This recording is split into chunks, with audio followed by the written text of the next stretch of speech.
Y vamos ya a dar inicio. Hemos cumplido este tiempo o este lapso de espera para poder comenzar nuestro webinar del día de hoy. Me presento nuevamente, mi nombre es Paul Córdoba, soy investigador de datos dentro de Handitech Academy, y Handitech Academy es esta empresa dedicada a la capacitación enfocada en temas de ciencia de datos y Big Data, si tal vez no nos conocían antes.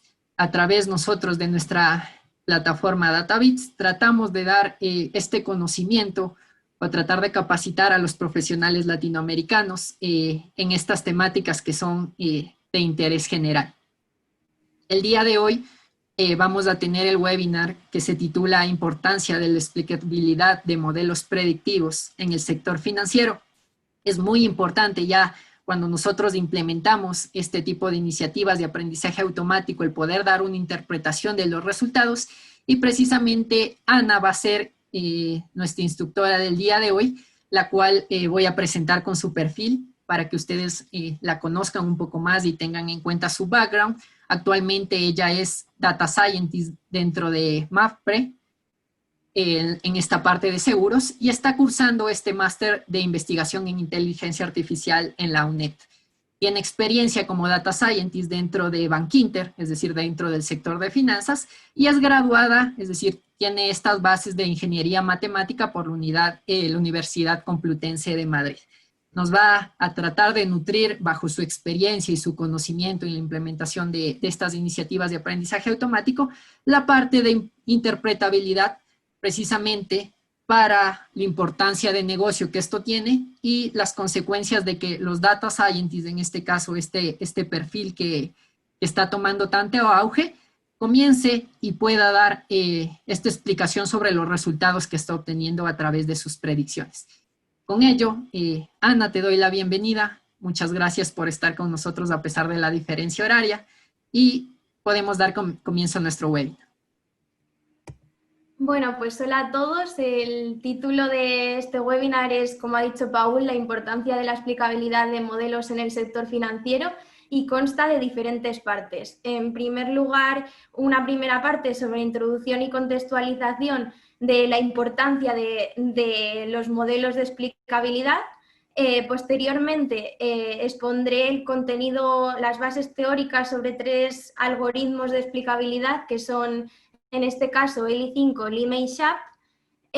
Por otro lado, explicaré estas librerías, ELI5, Lime y SHAP, porque tienen una implementación en Python mediante un ejemplo práctico. Y por último, el resumen y las conclusiones. Bueno, pues, ¿qué se podrá aprender en este webinar? En primer lugar, pues comprender la importancia de poder explicar los resultados de los modelos, aplicar diferentes métodos disponibles en Python y saber cuál método es más adecuado en los diferentes proyectos que realicemos. Como introducción inicial, pondré un ejemplo muy sencillo sobre Alice, que es una clienta de un banco que pide un préstamo. El equipo de científicos de datos del banco pues, ha realizado un modelo de predicción que devuelve un score sobre si este préstamo debe ser aceptado o rechazado. En este caso, pues le dicen a Alice que su préstamo ha sido denegado, y Alice pregunta por qué.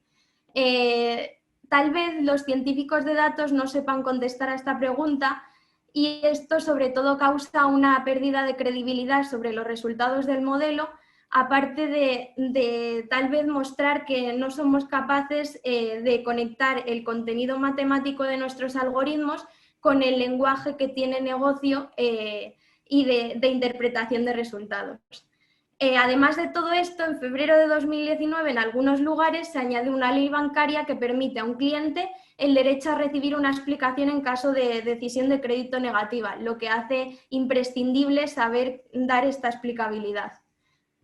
Otro ejemplo diferente puede ser una red neuronal bastante conocida, que es sobre la predicción mediante imágenes de cuando una imagen trata de un lobo o de un husky. Es una raza bastante difícil de distinguir, y en este caso pues, se observó que el resultado de esta red neuronal daba un accuracy muy alto, aproximadamente de un 95%.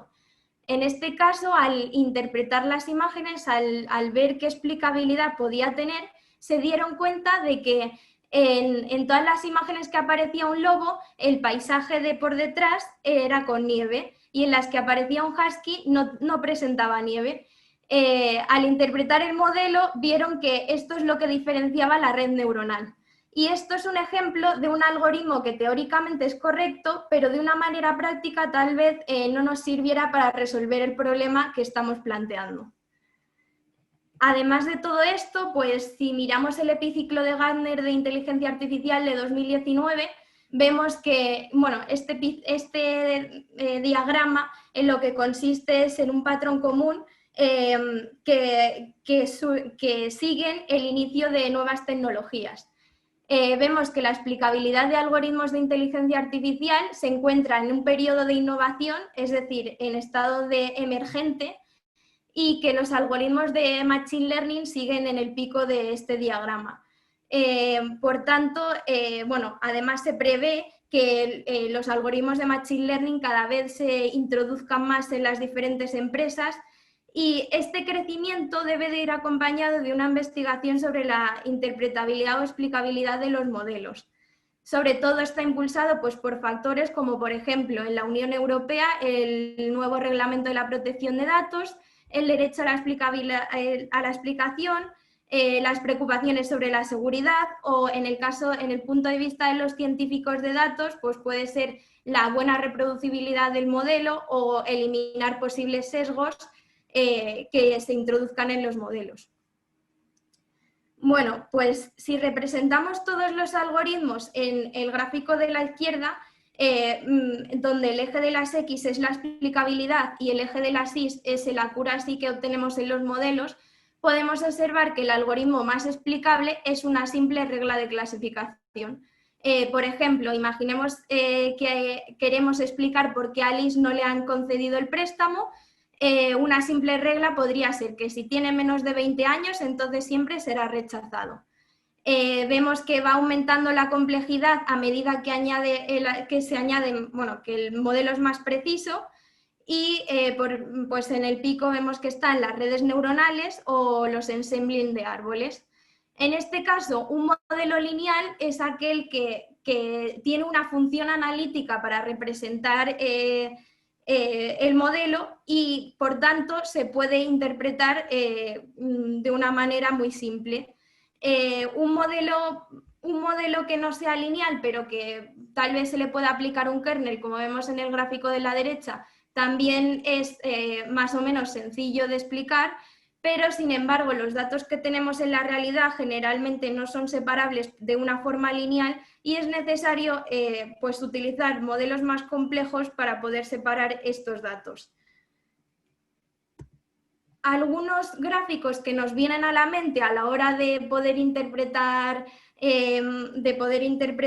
los modelos de predicción pueden ser los gráficos de dependencia parcial. Es decir, una vez que tenemos hecho el modelo, pues pensamos, vamos a ver cómo varía una de las variables explicativas que hemos metido en el modelo en función del score o del resultado que queríamos predecir.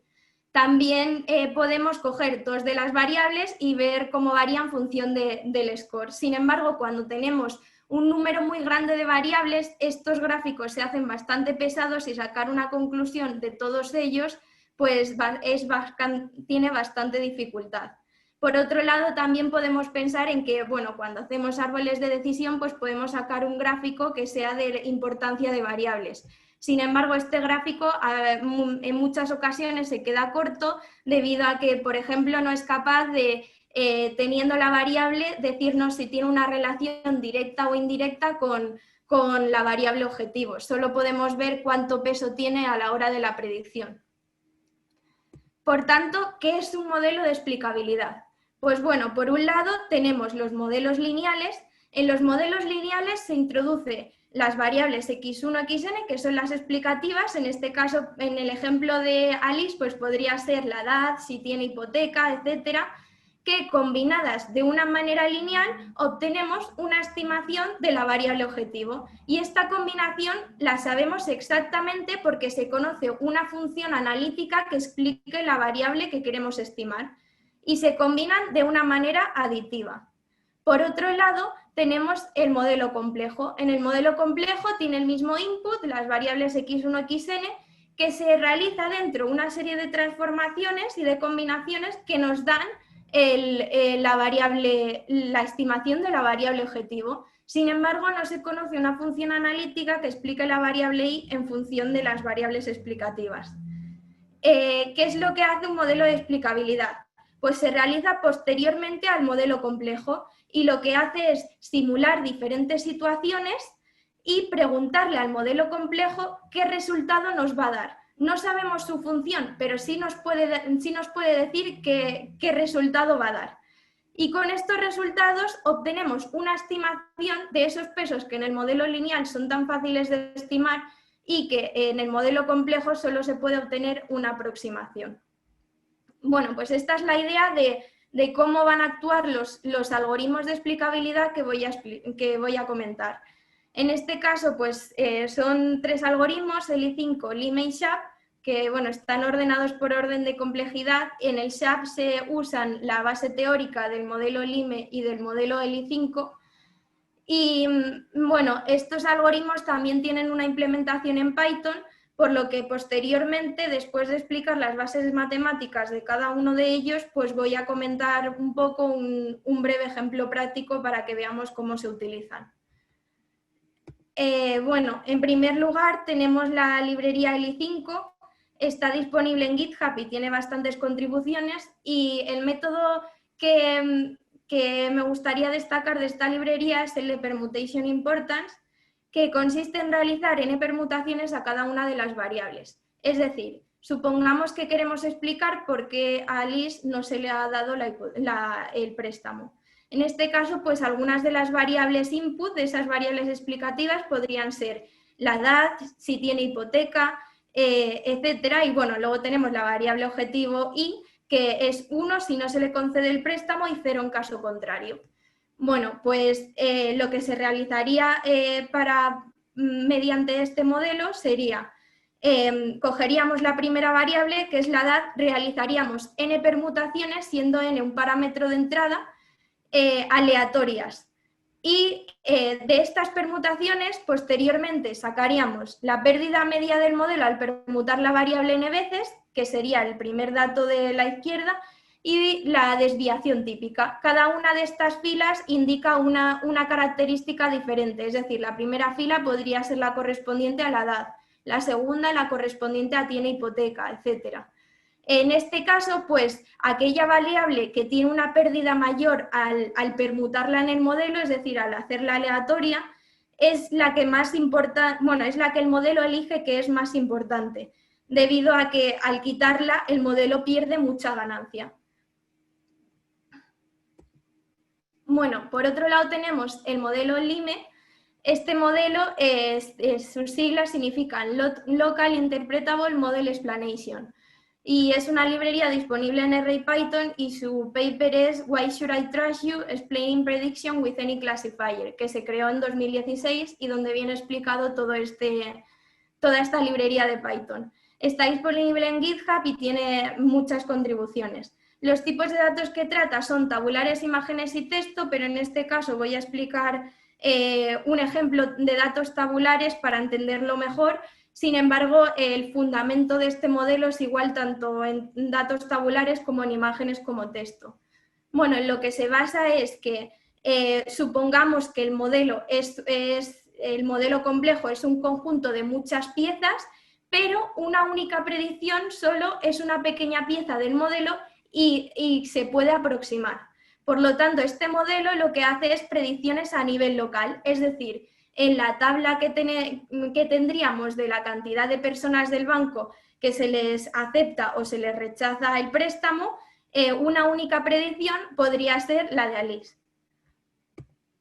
Bueno, pues para entender este algoritmo, lo que he hecho ha sido crear dos variables x1 y x2, en las que en el gráfico de la izquierda se muestra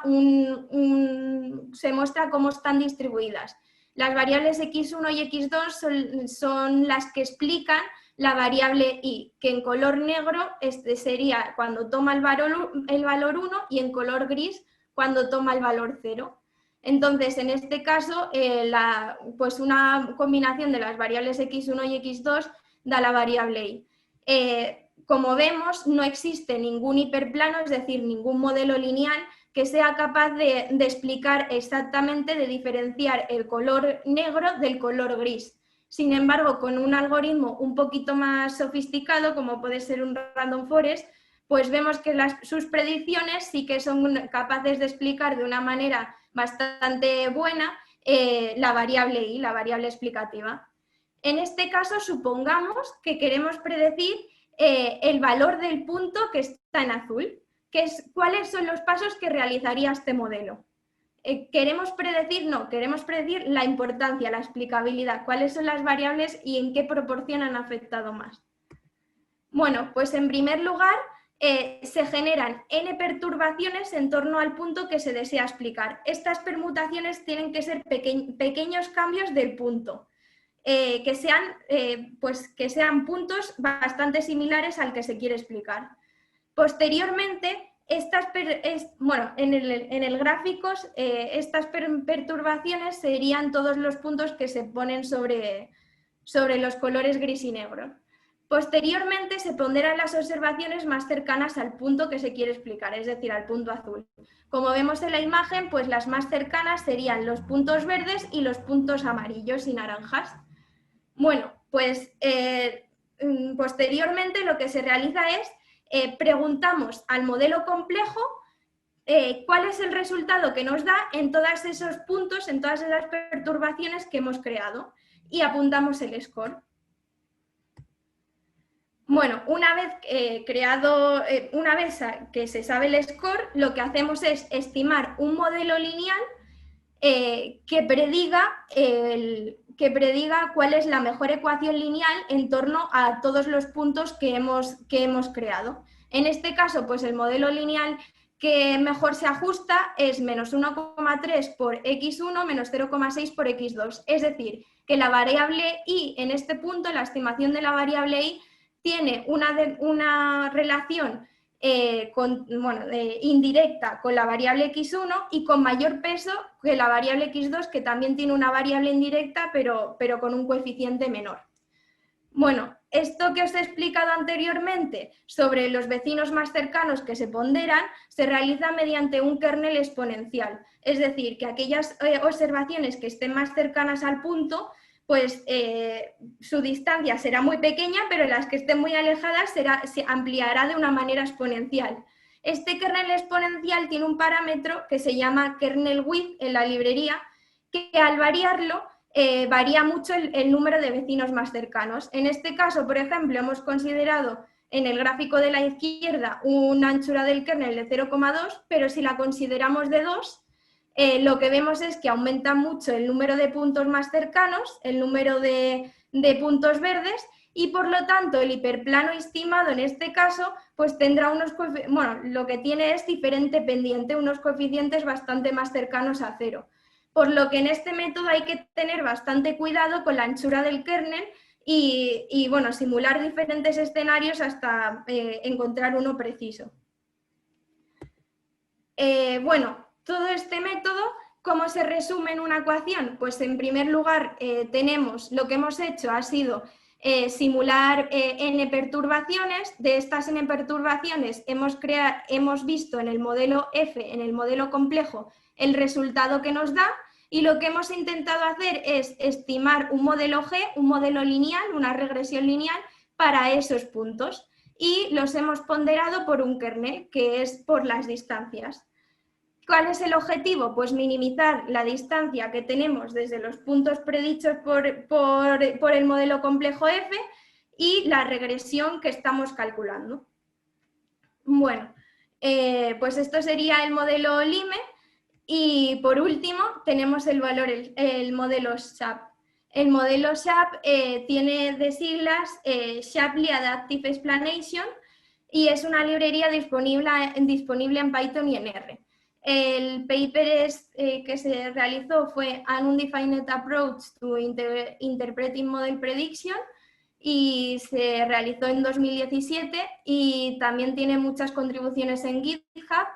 Los tipos de datos que trata SHAP son tanto tabulares como imágenes como texto. Bueno, pues este modelo se basa en unos valores que creó Lloyd Shapley en 2012, que se basan en teoría de juegos. Estos valores responden a la pregunta de cuál es la manera más apropiada de dividir una recompensa entre un conjunto de personas. Bueno, pues en ese momento Lloyd Shapley intentó escribir en un papel los diferentes aspectos que él considera más importantes a la hora de dividir un premio en un juego. Estos aspectos que creó los llamó axiomas y los juntó todos en una ecuación. En este caso, pues él pensó que algunas de las propiedades más importantes debían de ser, por ejemplo, cuántas personas estuvieran jugando en el juego, el momento en el que hubiera aparecido la persona, porque no es lo mismo contestar a una pregunta, por ejemplo, al inicio del juego que al final. Bueno, para entender este valor mejor, pues he puesto un ejemplo de 3 jugadores que están jugando un juego, que son A, B y C, y vamos a calcular el valor Shapley que creó esta persona para el jugador C. Bueno, pues supongamos que en un inicio no juega ningún jugador, por lo tanto tienen un 0% de posibilidades de ganar el premio, y cuando se añade el jugador C tienen un 20%, por lo tanto la ganancia ha sido de 20%. Cuando se añade el jugador A al conjunto en el que estaba C, llegan hasta un 90%, por lo tanto la ganancia ha sido de un 70%. De la misma forma se realiza con B y C y con A, B y C. La media de estas ganancias ponderadas por el momento en el que han aparecido, es decir, ponderadas porque en la primera simulación solo estaba jugando C, en la siguiente solo A y C, etcétera, da el valor Shapley, que es el valor que creó esta persona. Bueno, pues aterrizado a nuestro problema, supongamos que queremos explicar por qué a Alice no se le concedió el préstamo. Bueno, pues en un inicio, la frecuencia con la que se deniega un préstamo dentro del banco es de un 20% y el score que le ha salido a Alice es de una probabilidad del 70% de que sea denegado. ¿Qué es lo que queremos hacer? Necesitamos explicar cómo Alice ha partido de ese valor inicial de un 20% a obtener ese 70%. ¿Cuáles características han añadido este porcentaje? Pues bueno, supongamos que tenemos 3 variables, una es la edad, otra es la hipoteca y otra es que tiene un sueldo alto, y que al añadir la variable edad, pues pasa de tener un 20% de probabilidad a tener un 35%. Posteriormente, al añadir la variable hipoteca, pasa de tener un 35% a un 90%. Es decir, que estaría ganando la diferencia entre el 90% y el 35%. Y por último, pues al añadir la variable de sueldo alto llega al 70%. ¿Esta sería la posible combinación? No, esta sería esta sería una de todas las posibles combinaciones, porque podríamos haber añadido inicialmente la hipoteca, después la edad y después el sueldo alto, y igual con todas las posibles. La suma del valor base, es decir, la frecuencia con la que se deniega un crédito dentro del dataset, más la de todos los valores Shapley, es decir, el valor Shapley para todas las combinaciones donde pueda aparecer edad, lo mismo para hipoteca y lo mismo para el sueldo alto, es exactamente igual al score final. Y esta es una de las propiedades que creó Lloyd Shapley. ¿Cuál es el problema de este método? Pues que si tenemos un número muy grande de variables, tendríamos n factorial posibles combinaciones, y esto se convierte en un problema de complejidad no polinomial, es decir, que tardaría infinito en ser solucionado.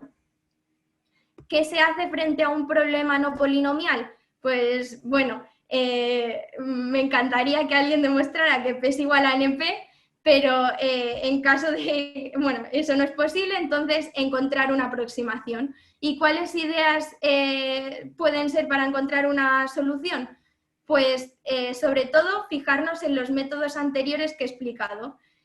Si tenemos n factorial permutaciones, ¿qué hacen los métodos LIME y ELI5? Pues generar generar simulaciones de esas n factorial permutaciones, generar n permutaciones de simulaciones ampliadas aleatoriamente. Y por otro lado, además de hacer esto, este modelo SHAP usa otras ideas también del IME para simplificar más el problema. En este caso, ¿qué es lo que usa del IME? Pues bueno, ¿qué es lo que se quiere conseguir? Saber los valores SHAP que mejor se ajustan al modelo, minimizando el error. ¿Cómo son estos valores SHAP? Pues son una suma aditiva.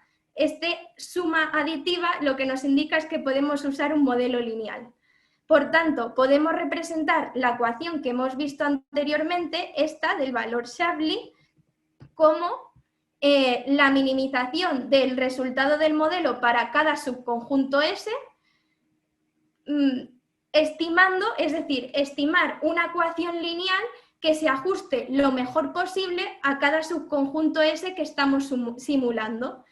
¿Y cuál será bueno, en este caso, para hacer un poco en qué se parece más al método LIME, ¿cuál sería el kernel en este caso? Pues sería el momento en el que aparece cada una de las variables. Es decir, no es lo mismo si solo hemos visto la variable edad que si tenemos la variable edad con la variable tiene hipoteca. Esto sería pues el kernel que en el método LIME es exponencial.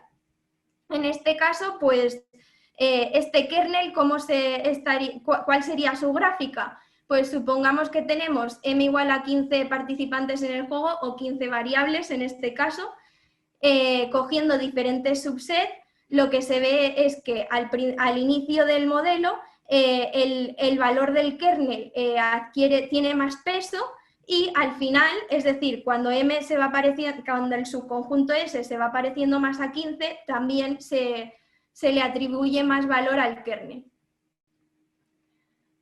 Bueno, pues por último, resumiendo, ¿qué pasos sigue la librería en Python para calcular el kernel SHAP, que son los valores SHAP, que es lo que nos interesa? Pues en primer lugar, se amplía n subconjuntos del conjunto total M, que es el conjunto total de variables que tenemos. Y repite para cada uno de los n subconjuntos los siguientes pasos. Transforma el subset que toque en cada iteración al espacio del conjunto de todas las variables. ¿Esto por qué se realiza? Porque si tuviéramos un subconjunto S con menos variables, tocaría reentrenar cada vez el modelo y este reentrenamiento es un coste computacional muy alto. Y entonces lo que se realiza es, tomando la idea del método LI5, pues aquellas variables que no entren dentro del subset S se descolocan de una manera aleatoria, sus valores. Por otro lado, como paso siguiente, se predice un modelo de regresión que se ajuste al subconjunto S y se pondera, se multiplica por el kernel SHAP, por la cantidad de variables que hayamos introducido en el subconjunto S.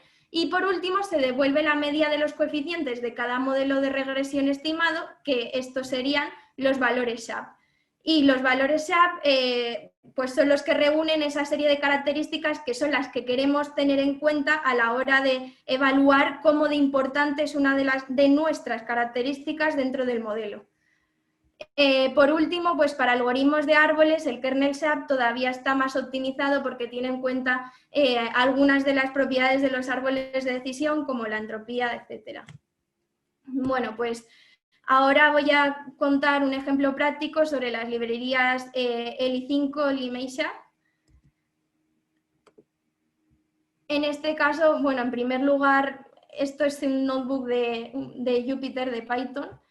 Y en primer lugar importo todas las librerías y bueno, comentar que el dataset que he seleccionado tiene como, bueno, es sobre un banco portugués y tiene información de campañas de marketing. En este caso lo que queremos es saber, antes de que el equipo de marketing pues contacte con la persona, saber si un cliente contratará un depósito a largo plazo o no, la probabilidad que tiene. Pues, bueno, las variables explicativas son, por ejemplo, la edad, el trabajo, si la persona está casada o no, su educación, si alguna vez ha entrado en default en algún crédito, si tiene hipoteca, si tiene algún préstamo más, si se le va a realizar el contacto por un móvil o por un teléfono, el mes en el que se le ha realizado el contacto, bueno, el día de la semana, si ha sido contactado en alguna de las campañas anterior, el número de días que han pasado desde el anterior contacto, el número de contactos que ha tenido antes de esa campaña y si ha tenido algún contacto, qué resultado ha tenido finalmente, si ha contratado o no ha contratado el producto que se le estuviera recomendando en otra campaña. Bueno, pues el dataset tiene este aspecto y la variable objetivo, como vemos, es bastante desbalanceada, que las personas que contesten que sí quieren contratar el depósito son solo un 15% del total del dataset, que son 41.188 observaciones. Bueno, voy a pasar bastante rápido el preprocesado de variables y la estimación del modelo, debido a que lo que me quiero fijar principalmente es en enseñar pues, los gráficos que sacan las diferentes librerías a la hora de explicar las variables. Bueno, pues vemos que tenemos variables numéricas y variables categóricas y separamos la muestra en train y test. El modelo que he estimado es un lead GBM, que es similar al XGBoost, es un algoritmo de tipo boosting, de ensambling de árboles. Lo que pasa es que es un poco más optimizado que el XGBoost. Bueno, pues como resultado, las métricas de error que he considerado para analizar son la curva de precisión frente a sensitividad, debido a que es un problema desbalanceado. Y bueno, aquí lo que podemos observar es que en primer lugar no hay sobreajuste. Y aquí quería comentar que en este caso lo que le interesa al banco es acertar en el mayor número posible de personas que van a aceptar el depósito, sin importarles equivocarse en personas que no lo van a contratar. Es decir, prefieren llamar a más personas, pero que dentro de ese grupo estén aquellas que sí que lo van a contratar. Tener mayor sensitividad que mayor precisión. Por otro lado, bueno, también he hecho un gráfico de la curva ROC, que en este caso en test baja 0,02, pero bueno, consideramos que no es demasiado. Y elegimos el mejor corte en función de la precisión y sensitividad y de que queremos una mayor precisión. Por último, las matrices de confusión que salen, en este caso sería que en la muestra de test acertamos el 74% de las observaciones, es decir, de los que sí se suscriben acertamos un 75%, compensando un poco que de los que no se suscriben fallamos en un 37%, pero al banco le interesa esto.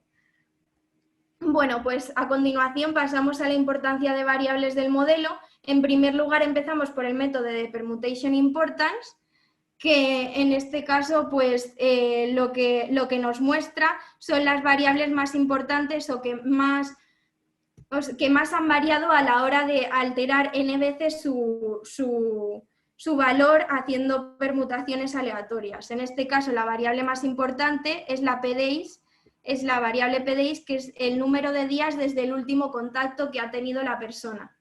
Por otro lado, también está que la probabilidad, bueno, que la contestación de su última campaña, de la última campaña en la que le han contactado hubiera sido de éxito, que el mes sea mayo, etcétera.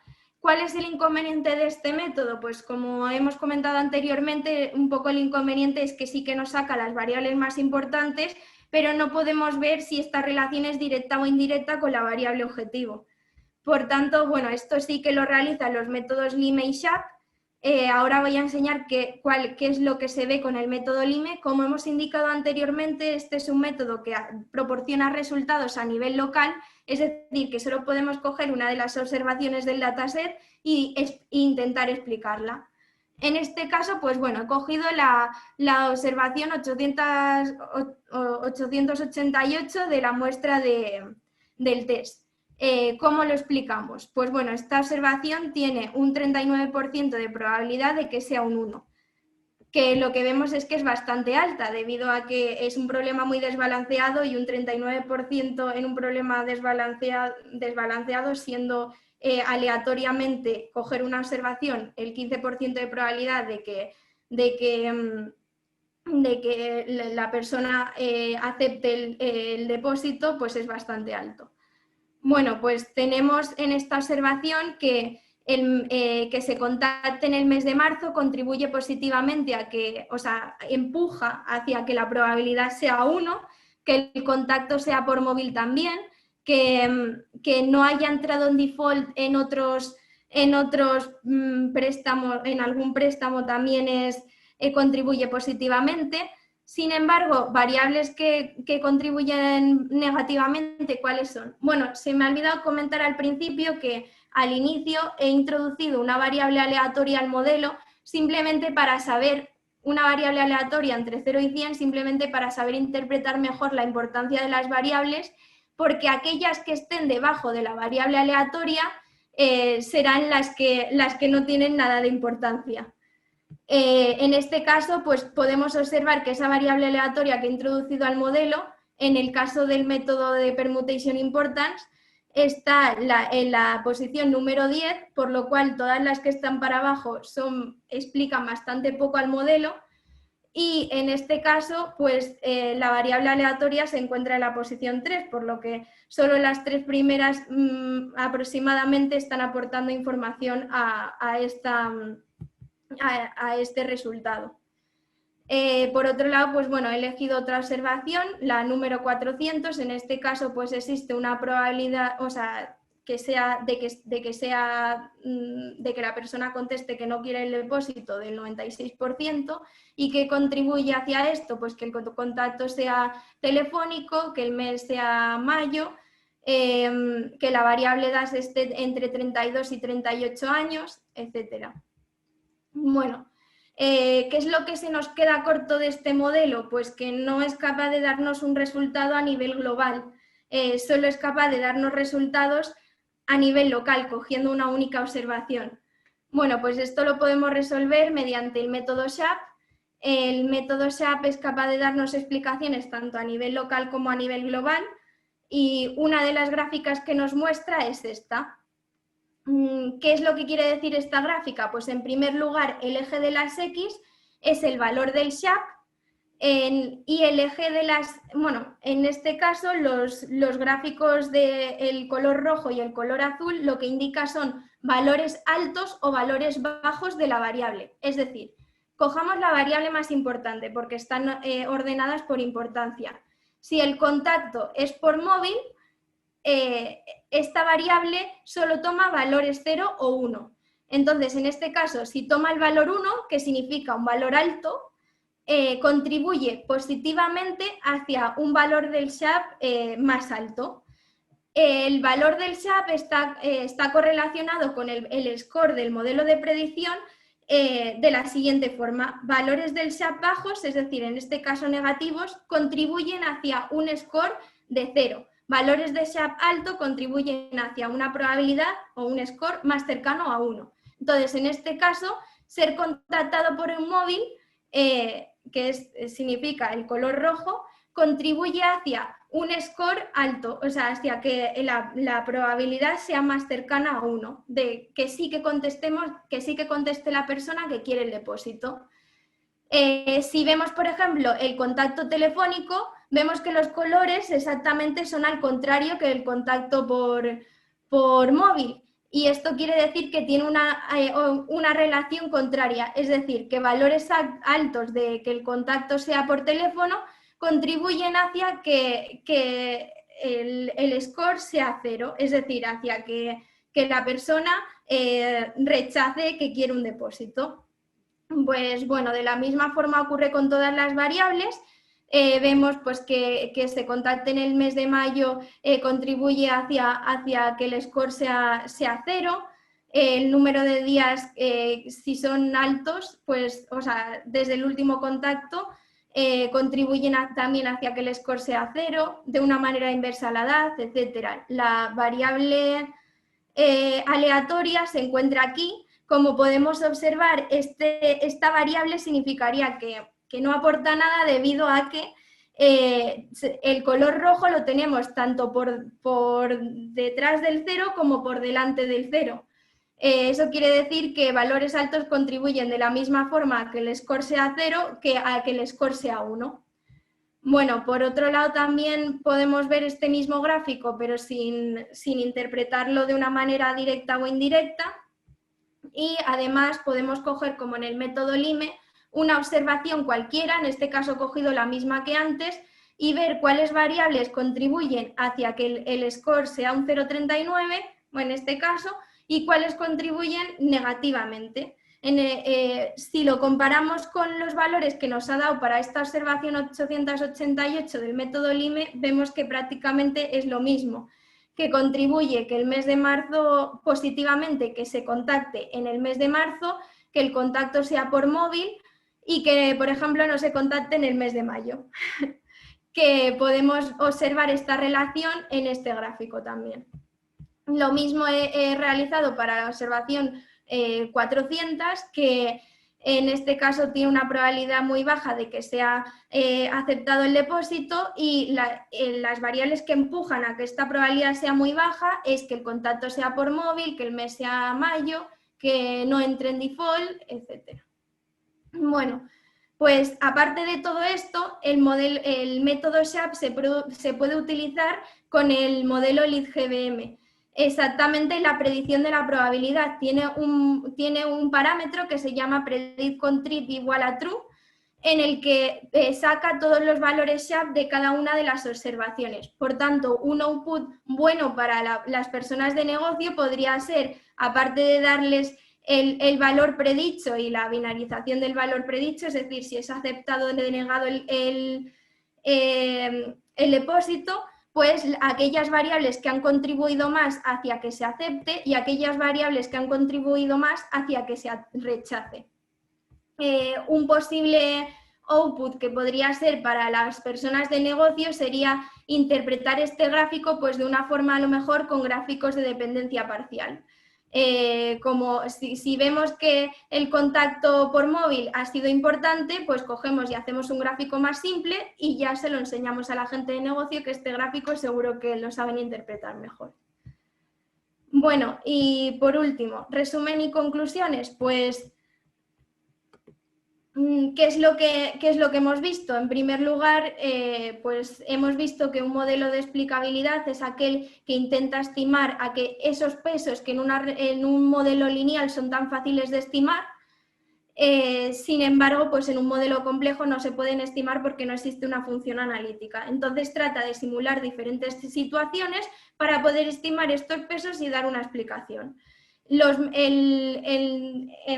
método LI5 pues, es un método más sencillo, que lo único que hace es permutar cada una de las columnas, y luego el método LIME y SHAP son un poco más complejos. El LIME hace una explicación a nivel local, es decir, a nivel de cada punto, y el SHAP a nivel local y global. Ambos lo que hacen es intentar explicar el modelo complejo, reduciéndolo a sus pequeñas piezas a regresiones lineales. Bueno, aparte de todo esto, que es lo que hemos visto en este webinar, pues existen unos modelos que se encuentran en estado emergente y que hay bastantes papers que han salido este año, en 2020, sobre modelos de explicabilidad, que son los modelos causales. Estos modelos, en algunas de sus circunstancias, serían capaces de reducir aquellos algoritmos complejos que queremos explicar, hasta incluso reglas de clasificación. Por lo tanto, lo harían bastante más exacto. Y sobre todo existe una necesidad de seguir desarrollando nuevos modelos que mejoren los ya existentes. Como hemos visto, los ya existentes están fenomenal, pero sí que son pruebas y se necesita mucho más desarrollo. Por último, ¿cuáles son los beneficios de utilizar modelos que expliquen los resultados para un científico de datos? Pues en mi caso, sobre todo, ganar credibilidad con todas las áreas de negocio. En general, que nos dejen de ver ese friki científico de datos que no sabe cómo conectar su mundo con el de todos los demás y cómo comunicarse con el negocio de una manera que nos entiendan ellos también y que entiendan nuestros modelos.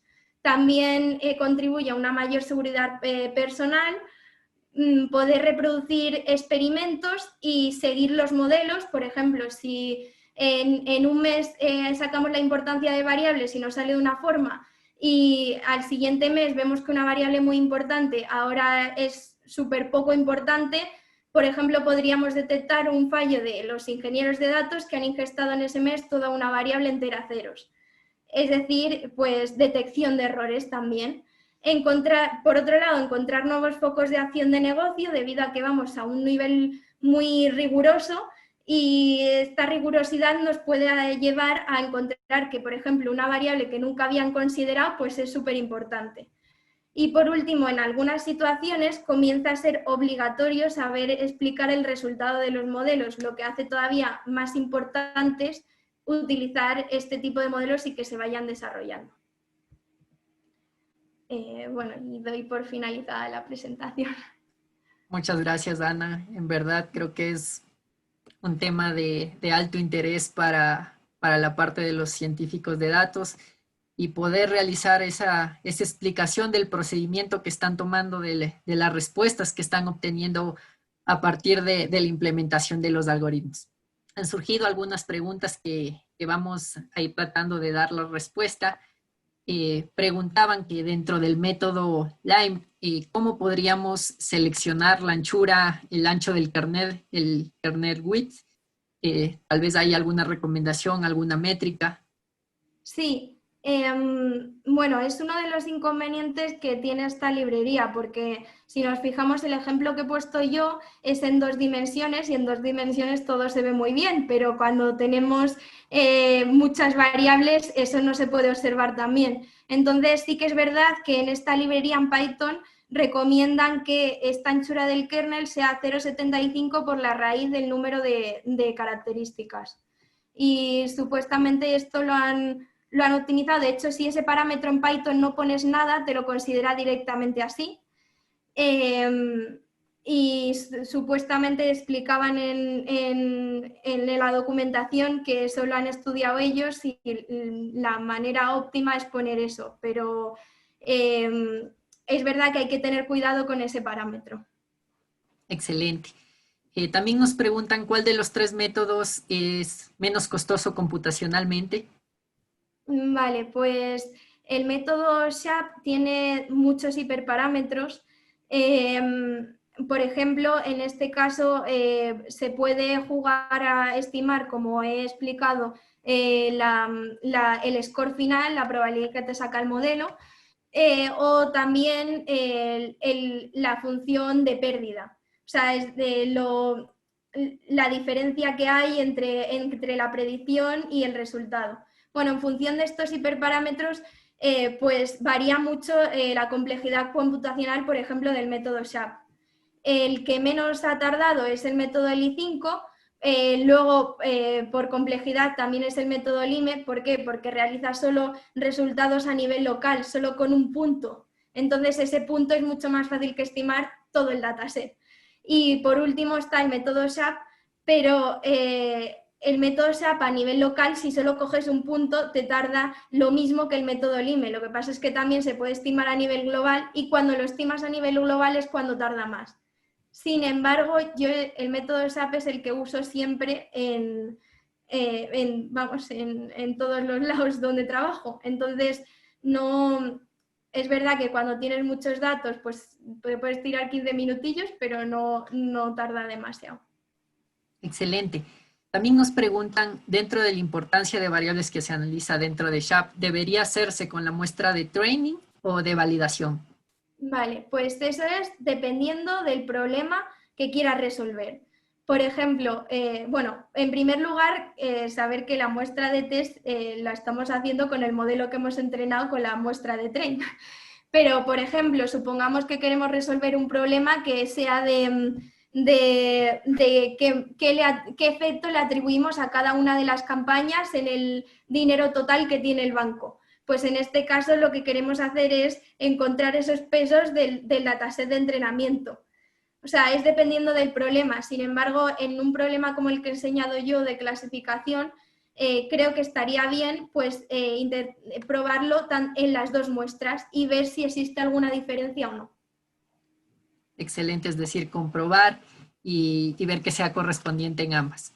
Sí. Vamos con otra de las preguntas y dice, ¿cómo realizas la explicabilidad con SHAP? Tal vez cuando realizas antes un K-Falls o validación cruzada, mediante esta división en bloques. Lo mismo, ¿no? Porque cuando realizas validación cruzada, finalmente llegas a lo mismo, a un modelo que tiene un punto predict y que realiza al final una predicción de un resultado y de un score. La validación cruzada va anterior a ajustar el modelo final. Entonces, una vez que ya tienes ajustado el modelo final, ya aplicas el método SHAP, pero es independiente de la validación cruzada, que al final realmente llegas al mismo punto haciéndola o no haciéndola, que es obtener, en este caso siempre es un problema de clasificación, un score final. Excelente. Entre otras de las preguntas que también aparece, nos dicen si los valores SHAP son como una foto de la ejecución que nosotros estamos haciendo o cómo los interpretarías tú a los valores SHAP. No, los valores SHAP es un poco, bueno, se basan en la teoría que he dicho antes, en ver, en simular diferentes subconjuntos de variables y ver qué ganancia tiene el modelo, por ejemplo, introduciendo una de las variables y sin introducirla. Y además, una cosa adicional que hace esta ecuación de los valores SHAP es añadir cuántas variables hay en nuestra predicción. Si hay pocas, pues lo pondera, y si hay muchas, también lo pondera. Como hemos visto en el kernel, pues veíamos que pondera más cuando había pocas y cuando había muchas. Y esas características son las que crean el valor SHAP. O sea, es la unión de todas las ganancias que tiene la variable al simularla en diferentes partes del modelo. Perfecto. Una de las preguntas que tengo en consideración es cuán importante es esto en relación a negocio. Tal vez nos dijiste un poco, pero ¿cómo has interactuado tú con esta explicabilidad de modelos ya a alguien de negocio? Que necesitas darle estas nociones de cómo está operando tu modelo. Sí, pues bueno, en mi caso es súper importante porque en general cuesta mucho hacer captar la atención de una persona que, bueno, en empresas grandes y tradicionales que lleva haciendo de una manera y que tiene unas creencias que ha realizado toda su vida en esa empresa. Entonces, pues necesitas un poco cambiarle el chip y hacerle que se fije en otras cosas. Y eso no lo vas a conseguir solo dando un score de un modelo. Lo tienes que conseguir bajándote a explicárselo de la manera que él conoce. Porque si no se lo explicas de la manera que él conoce, como siempre ha estado haciendo lo mismo y encima seguramente que le haya salido bien, no te va a creer y no lo va a usar. Perfecto, es fundamental entonces dentro de la labor del científico de datos Sí. ir nutriendo esta explicabilidad dentro de sus modelos. Y Sí. más lo que allá en España con el reglamento de protección de datos y todos los aspectos que esto implica. Sí. Estamos ya al cierre, te queremos agradecer mucho de parte de Handitech Academy por esta participación. Creo que ha sido muy dinámico, hemos podido comprender aspectos relacionados al darle esa noción de explicabilidad a nuestros modelos y algoritmos que podamos emplear. Allá ya siendo una diferencia horaria más amplia, te agradecemos mucho, veo en los comentarios que una muy buena explicación, muy interesante, y esperamos tenerte en una próxima ocasión. Recordarles al resto de participantes que estamos haciendo nuestros webinars en determinados días martes, tratando de saltarnos 15 días, para que estén pendientes en nuestras redes sociales, tanto DataBits en la parte de Facebook y en LinkedIn como Handitech Academy. Si tienen tal vez consultas adicionales, pueden ver mediante el chat puse nuestros medios de contacto y estamos ofertando carreras dentro del campo de la ciencia de datos, Big Data, la parte de ingeniería de datos, para que lo tengan pendiente en este aspecto del Machine Learning que está tomando mucha acogida en la actualidad. Les agradecemos su presencia. Ana, muchas gracias por tu participación. Vale, muchas gracias a todos por escucharme. Que pasen bien. Una buena noche y una buena madrugada, Ana.